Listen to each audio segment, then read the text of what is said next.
Hello everyone. Today we are testing yellow watercolor paints, and this one definitely feels like part art experiment, part science lab. In my previous video, I tested 4 different red watercolor paints to figure out which ones worked best as warm versus cool tones for my intuitive painting process, which starts with a watercolor wash. So today I'm doing the exact same thing with yellows.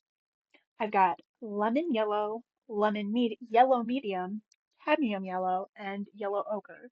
And these are all just the basic Hobby Lobby watercolor tubes. I think they actually came out of a pack, and a few of them I think I got on clearance.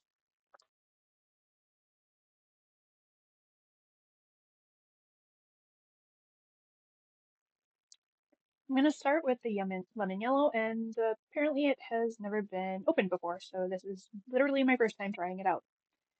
As with the reds, I'm putting about a pea-sized drop of each paint into these little containers, or as my science brain likes to think of them, reaction wells.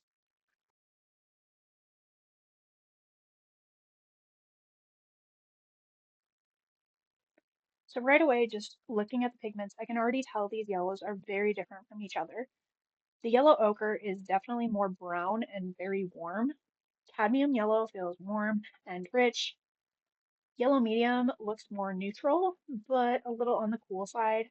And lemon yellow is absolutely a cool yellow. When when I tested the reds in the previous video, I made the mistake of putting water on the paper first. So this time I'm going to start with just dry paper so I can see the raw color straight out of the paint.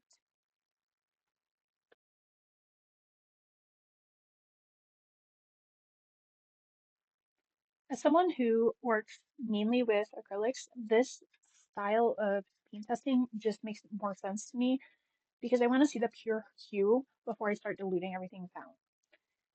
Immediately, I can see that the lemon yellow looks like a perfect cool yellow. I could absolutely see this being mixed with blue to make some bright greens.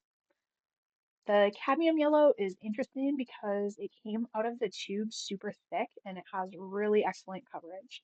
This is definitely going to be my warm sunset yellow for future intuitive paintings.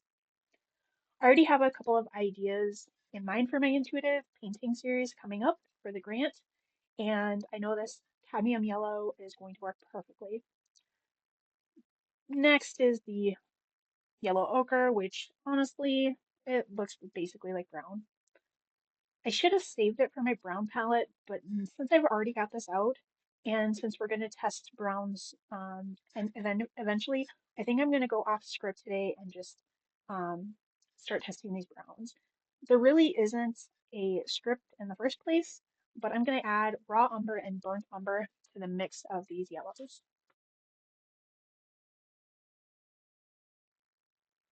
Now, I don't usually paint with browns because on the acrylic side, I normally mix them on my own rather than buying already pre-mixed browns. This is mainly because sometimes the warm and cool primary colors mix in a way that makes them look less brilliant and brown and more muddy and brown. So for at least one of the upcoming paintings that I have in mind for the upcoming grant series, I know that I want an earthy, chocolatey brown layer in the watercolor base as I start the intuitive painting. Um, and intuitive paintings, the reason that I do them is they usually don't start with a finished product in mind. Rather, I start with a very loose idea and then let the paint tell a story from there.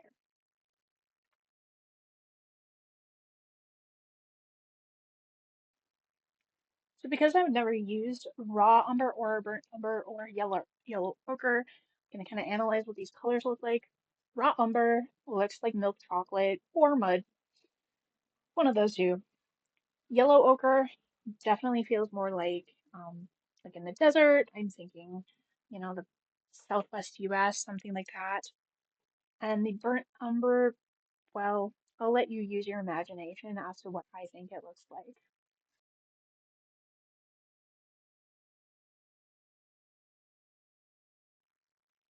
So So now I'm going to start the dilution tests.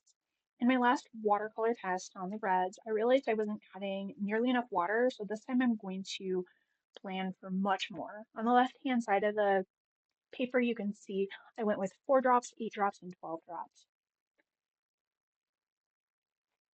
As I have done in previous videos, I'm going to use the back of my paint, an extra paintbrush to stir in the paint, and that has become part of my watercolor process. This is an old hand-me-down from all those years in the chemistry lab using the glass stir sticks.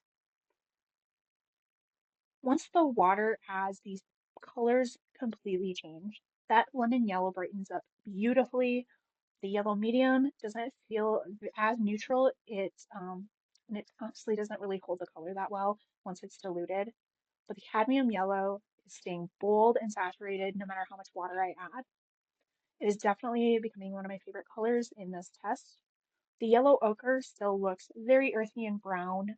The raw umber becomes softer and more milk chocolate-like, and the burnt umber lightens surprisingly fast once the water is added.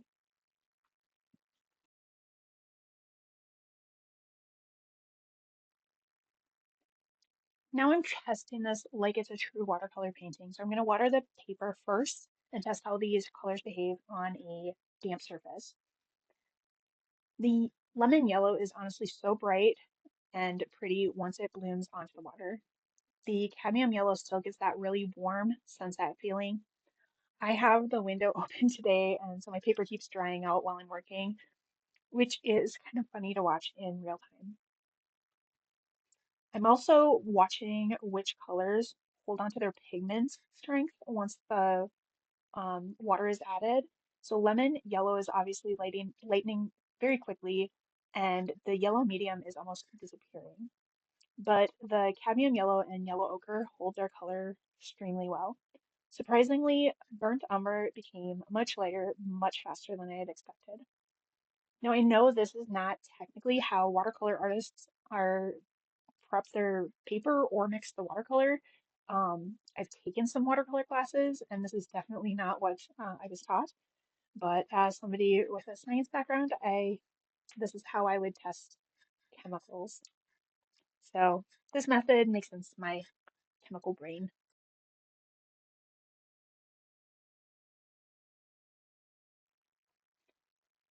By the end of this test, I definitely know that lemon yellow is going to be my cool yellow, and cadmium yellow is absolutely my warm yellow for future intuitive paintings.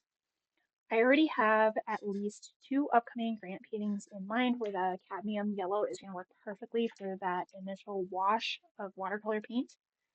As I mentioned in the red watercolor test video, if you have a favorite watercolor brand that you would recommend, definitely leave those suggestions in the comments because watercolor is still something that I'm learning and experimenting with.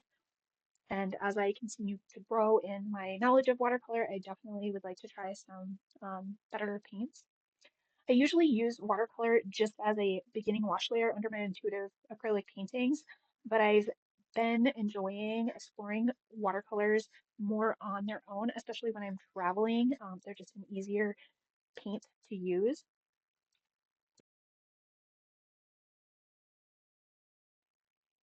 Thank you again for joining me for another watercolor study, and remember to like and subscribe and give me some comments, and I will see you in the next video.